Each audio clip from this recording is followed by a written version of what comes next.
Olá, tudo bem? Vamos falar hoje sobre as limitações do DSM, que é o Manual Diagnóstico e Estatístico de Transtornos Mentais, produzido pela Associação Americana de Psiquiatria. Bom, se a gente olhar a história do DSM, as suas primeiras edições foram fortemente influenciadas pela psicanálise.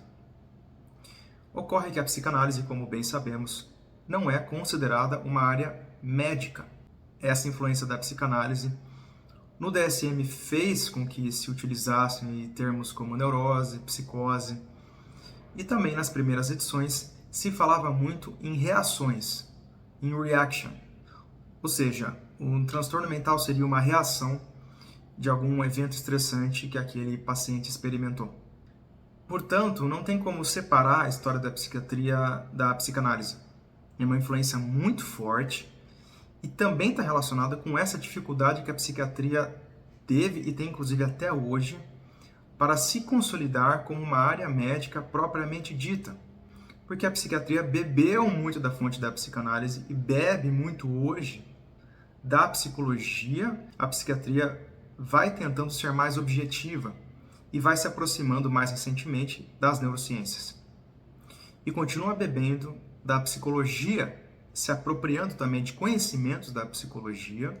Eu vou falar daqui a pouco exatamente como que a gente deve encarar essa interação entre psiquiatria e psicologia. Enfim, ela bebe desse conhecimento para usar isso no seu diagnóstico. Que a gente está falando aqui o quê? De comportamento.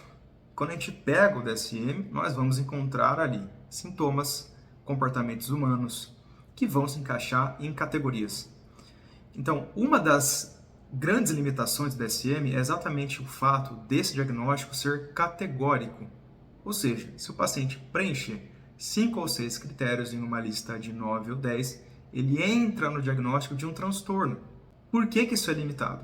Vamos pensar em uma pessoa que não tem conhecimento profundo de psicopatologia, mesmo um profissional que não tem tanto conhecimento assim, ele pode achar, e pessoas leigas também podem acreditar, que esse diagnóstico é simplesmente preencher uma lista, uma checklist.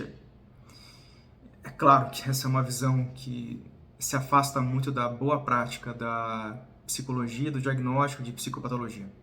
E é isso que essencialmente vai diferenciar um bom clínico de um clínico ruim. Porque não basta você olhar se o paciente tem um determinado comportamento e ver se aquilo preenche uma lista. Porque isso, gente, sendo bem sincero, qualquer pessoa pode fazer. Você vai responder uma lista ali com sim ou não, e se você se encaixar, então você entra no diagnóstico. O bom clínico vai olhar a história de vida desse sujeito, vai usar esse momento, que é esse encontro com o paciente, através da entrevista, para poder ter uma compreensão dimensional da vida, da história de vida e do diagnóstico desse paciente.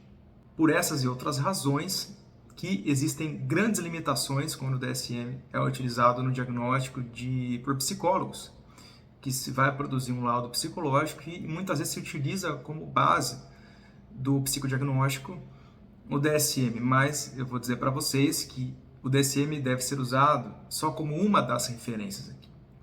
O psicólogo ele vai precisar ter esse conhecimento que vem de prática clínica de longos anos para conseguir ter essa compreensão dimensional, porque esse é um diagnóstico muito mais efetivo, realista. Portanto, precisamos entender a complexidade do ser humano, olhar para esse aspecto social, psicológico, na hora de se fazer um diagnóstico. O DSM ele é importante, a gente não está aqui dizendo que devemos descartar totalmente o DSM. Você precisa sim sistematizar, encontrar uma sistematização desses transtornos mentais, desses comportamentos, até para ter uma boa comunicação entre um profissional e outro. Na minha visão, como psicólogo, psiquiatria e psicologia são duas áreas que conversam entre si. Tanto a psicologia bebeu da psiquiatria da medicina e a psiquiatria bebe da psicologia. Então é uma comunicação que, a meu ver, deve ser constante e estreita no sentido de que esses profissionais devem trabalhar em conjunto. Quando a psicologia bebe da psiquiatria, porque a gente tem aí grandes teóricos da psicologia, como o próprio Aaron Beck, que criou a terapia cognitivo-comportamental, Ele era um psiquiatra. Freud era médico. Não podemos esquecer que a história da psicologia foi também influenciada muito pela medicina. A ciência vai evoluindo, os critérios diagnósticos vão se refinando cada vez mais. Isso continua acontecendo. O DSM não é a única fonte de referência de diagnóstico de psicopatologia. A entrevista psicológica, no caso dos psicólogos, é a ferramenta essencial para esse psicodiagnóstico de uma psicopatologia. O psicólogo vai precisar perceber as sutilezas dos comportamentos para fazer um diagnóstico. Era isso que eu gostaria de conversar com vocês. Eu peço que, se você gostou do vídeo, curta, compartilhe, se inscreva no canal e ative as notificações. Dúvidas, críticas, sugestões, deixe um comentário abaixo. Eu estou aqui para ajudar vocês. A gente se vê no nosso próximo encontro.